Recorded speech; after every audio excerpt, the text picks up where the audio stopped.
Hi there, it's Saturday morning, and I just wanted to say a couple things this morning about this day. We're here in another day, and our mind could be going off in 1,000 directions already, and fear and maybe even dreaming of things that are frightening. And I think this big time out right now, you can use it to clean the closets, or you can use it to freak out, or get things done. But I do think there's something compelling about allowing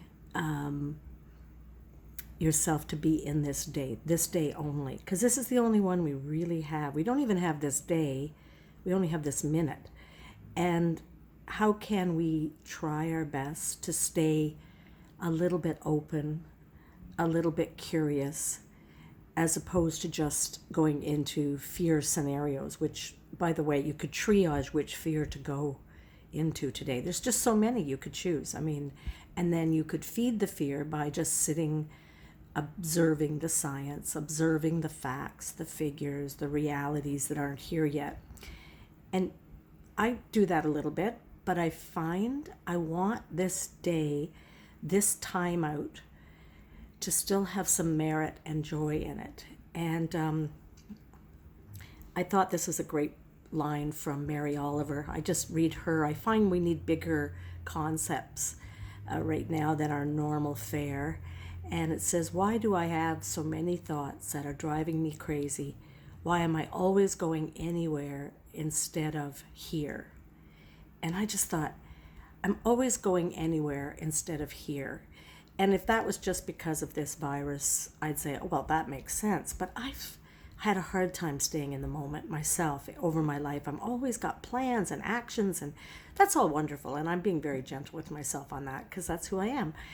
But I have had this moment where I'm like, I could fill every second today with agenda and all that other stuff and people's requirements. Or I could take a few minutes to just sense where I'm at.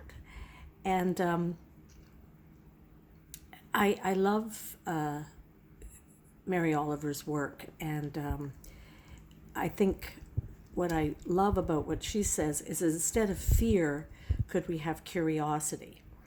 And to be curious about where this is going to lead us, to be curious about the way our own minds work instead of just grasping and reaching for the next thing.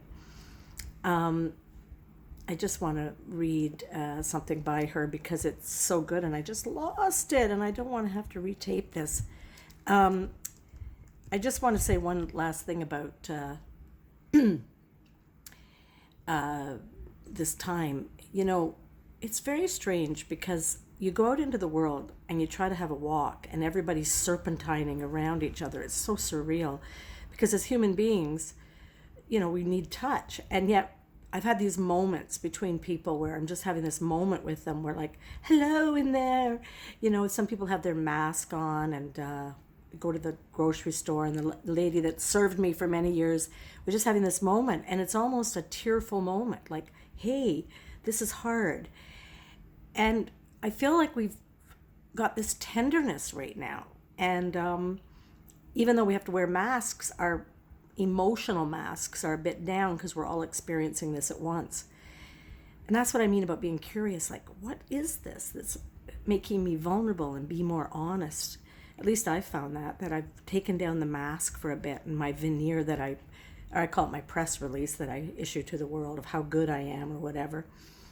So if there's that vulnerability, instead of trying to, get through it and I don't want to see, have anyone see me weak, it's like, how can I be appreciative of that we're all in the human experience?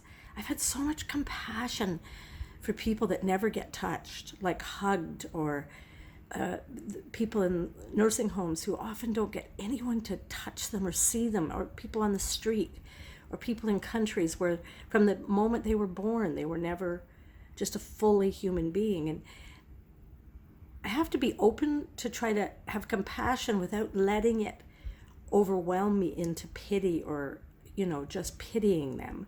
So for me, it's this compassion of, can I hold that beautiful space for that to exist and the beautiful space for my own vulnerability and humanity that is so.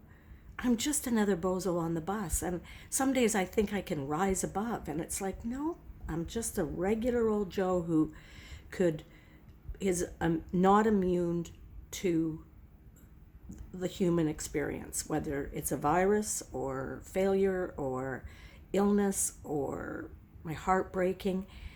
And I know that on a good day, but I don't experience it on a good day. So I'm going to try to read you this little well, you've probably heard it, but it's sometimes nice to hear it out loud and read, and I'll get out of your life here in a second. Okay, so you do not have to be good. You do not have to walk on your knees for 100 miles through the desert repenting. You only have to let the soft animal of your body love what it loves. Tell me about your despair, and I will tell you mine. Meanwhile, the world goes on. Meanwhile, the sun and the clear pebbles of the rain are moving across the landscapes, over the prairies and deep trees, the mountains and the rivers. And meanwhile, the wild geese high in the clean blue air are heading home again. Whoever you are, no matter how lonely, the world offers itself to your imagination, calls to you like the wild geese, harsh and exciting, over and over, announcing your place in the family of things. We are all one, we're all together, and I wish you a very peaceful day.